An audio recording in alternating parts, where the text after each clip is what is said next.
शिवाजी मापारी. मी इयत्ता तिसरीत शिकते. माझ्या शाळेचे नाव जीप मराठी उच्च प्राथमिक शाळा खैरा, केंद्र शेंबा, तालुका नांदुरा, जिल्हा बुलढाणा. मी वाचलेल्या पुस्तकाचे नाव असा झाला महात्मा. पुस्तकाचे लेखक सौ वंदना उपासने. मुखपृष्ठावर महात्मा गांधी यांचा छान फोटो दिला आहे. सर्व मानवजातींच्या ऐक्यासाठी ज्यांनी कष्ट सोसले ते आपले महात्मा बापूजी. त्यांचे पूर्ण नाव मोहनदास करमचंद गांधी असे होते. मोहनदासांचा जन्म 2 ऑक्टोबर 1869 रोजी झाला. 13-14 वर्षाचे असतानाच त्यांचा विवाह झाला. त्यांच्या पत्नीचे नाव कस्तुरबा हे होते. बापूजींनी ठरवलं होतं की कायम सत्यानेच वागावे. हा घेतला सत्याचा वसा त्यांनी आयुष्यभर काढला होता. बापूजी मॅट्रिकला असतानाच त्यांचे वडील वारले.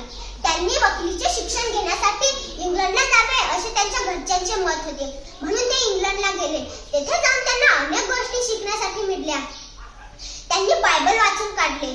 त्यांनी त्यांच्या धर्मग्रंथात व बायबलमध्ये साम्य आढळले. त्यांनी त्यांच्या जीवनाचे सार समजले.